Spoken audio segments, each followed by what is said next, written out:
पहले इस वीडियो को देखिए। मुफ्ती इस्माइल के नाम पर किस तरह से मुसलमानों को भड़काया जा रहा है। शॉर्ट क्लिप काट काट के वीडियो को देखिए अल्हम्दुलिल्लाह वाले जाकिर नायक तो भारत में बैन है, लेकिन लगता है कि लल्लन टॉप के सौरभ द्विवेदी ने एक जाकिर नायक 2.0 को सॉफ्ट लॉन्च कर दिया है। नाम है मुफ्ती इस्माइल नदवी। अगर हम चाहते हैं कि हमारे मौजूदा हालात सही हो जाएं, तो हालात का हल किसी सियासी पार्टी के पास नहीं है।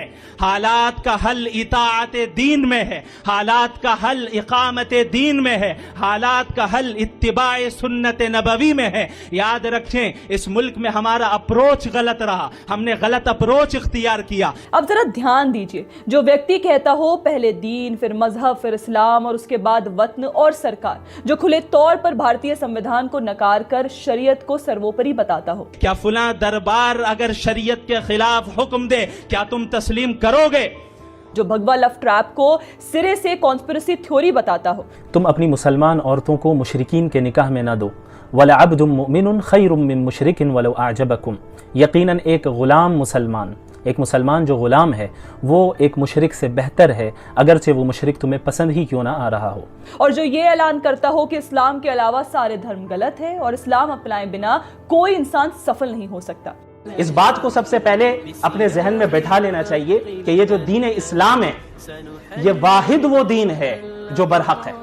इसके अलावा जितने मज़ाहिब मौजूद हैं दुनिया में, जितने अदयान मौजूद हैं, यहां तक के जितने नजरियात मौजूद हैं इस्लाम के अलावा, वो सब बातिल है। और कोई भी शख्स उस वक्त तक कामयाब नहीं हो सकता जब तक कि वो दीन इस्लाम में दाखिल ना हो। इस बात को अपने जहन में अच्छे तरीके से बैठा ले। बाकी दोस्तों, आप सभी से अनुरोध है कि प्लीज नीचे दिए गए QR कोड को स्कैन करके रजिस्ट्रेशन करना ना भूलें। द पैम्फलेट पंचायत जल्द ही आ रहा है, जहां आप हमसे इन पर्सन मुलाकात कर सकेंगे, बातचीत कर सकेंगे और हमें शब्दोत्सव 2026 में सुन सकेंगे। और ये प्रोग्राम 2 से 4 जनवरी को मेजर ध्यानचंद स्टेडियम नई दिल्ली में होने जा रहा है। ऐसे व्यक्ति को अगर कोई YouTube चैनल मंच दे तो सवाल सिर्फ डिबेट का नहीं रह जाता, सवाल नॉर्मलाइजेशन का बन जाता है। और यही सबसे गंभीर बिंदु है। सौरभ द्विवेदी कोई नई एंकर नहीं है, वो वही व्यक्ति हैं जो हर इंटरव्यू से पहले गहरी रिसर्च, नोट्स के ढेर और कंटेक्स्ट की बातें करते हैं।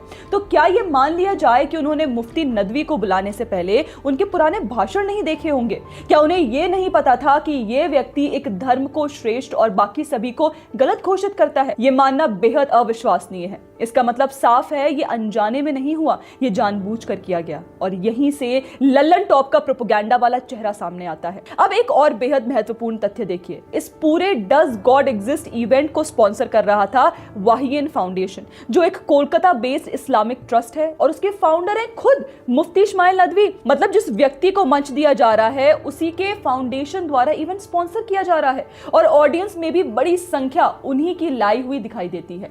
तो ये डिबेट थी या carefully curated launch event? Saurabh Dwivedi ने इवेंट की शुरुआत में कहा कि ये आम बहसों जैसी नहीं होगी, ये पढ़ी लिखी एकेडमिक चर्चा होगी, ताकि ये बहस व्यवस्थित ढंग से चले, वैसे नहीं जैसी बहसों को देखने के हम इन दिनों आदी हो गए हैं।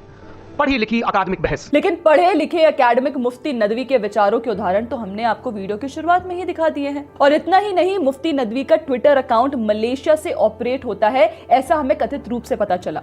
और वो मलेशिया की इंटरनेशनल इस्लामिक यूनिवर्सिटी में डॉक्टोरल रिसर्चर भी हैं। वही मलेशिया जहां 2015-16 में जाकिर नायक जैसे इस्लामिस्ट हेट प्रीचर को परमानेंट रेसिडेंसी दी गई। अब उन्हीं पर चिन्हों पर चलते हुए लल्लन टॉप एक ऐसे व्यक्ति को भारत के मेन स्ट्रीम डिजिटल स्पेस में इंट्रोड्यूस कर रहा है जिसका नाम ज्यादातर लोगों ने पहले कभी सुना भी नहीं था। और इसे मॉडरेट कर रहे हैं सौरभ द्विवेदी। सब कुछ इतना प्लान दिखता है कि इसे कोइंसिडेंस कहना खुद को धोखा देना होगा। और देखिए, ये आरोप सिर्फ बाहर से नहीं आ रहा। लल्लन टॉप से जुड़े रह चुके सौरभ द्विवेदी के so called editorial mentor Kamlesh Singh उर्फ ताऊ खुद इस प्लेटफॉर्म की कार्यशैली पर सवाल उठा चुके हैं। से, क्योंकि उसको पता था कि एक बार मैं ऐसी हस्ती के बगल में बैठ जाऊंगा तो मैं जाना जाऊंगा, फिर तो मैं जाना जाऊंगा। फेमस हो गया, वो हो गया। और चूंकि वहां पे उसने लोग बुलाए थे तो उसने इतने अपने लोग बुला लिए थे ताली बजा रहे थे। कोई स्कोर नहीं था, लेकिन उन्होंने डिक्लेयर कर दिया कि ये जीत गए। अब आखिरी और सबसे अहम बात, मुफ्ती नदवी कई दिनों से सोशल मीडिया पर जावेद अख्तर को डिबेट के लिए खुलेआम चुनौती दे रहे थे। इसलिए नहीं कि उन्हें ईश्वर पर कोई दार्शनिक चर्चा करनी थी, बल्कि इसलिए क्योंकि उन्हें पता था जावेद अख्तर के साथ मंच मिला तो इंस्टेंट विजिबिलिटी मिलेगी। और वही विजिबिलिटी, वही लेजिटिमेसी उन्हें दी लल्लन टॉप और सौरभ द्विवेदी ने। यही असली सवाल है। ये डिबेट नहीं थी, ये एक आइडियोलॉजिकल सॉफ्ट लॉन्च था। और जब मेन स्ट्रीम मीडिया ऐसे लोगों को बिना कड़े सवालों, बिना डिस्क्लोजर और बिना कंटेक्स्ट मंच देती है तो वो जर्नलिज्म नहीं, प्रोपेगेंडा फैसिलिटेशन कहलाता है। दोस्तों, आपकी इस पर क्या राय है हमें कमेंट सेक्शन में जरूर बताइएगा। बाकी ऐसे और वीडियोस के लिए हमारे ये वीडियो देखा आपने किस तरह से डॉक्टर जाकिर नाइक 2 के नाम लेकर बदनाम किया जा रहा है। उसने तो मजहबी किताबों के बारे में कुछ कहा भी नहीं और बदनाम करने की पूरी साजिश मुफ्ती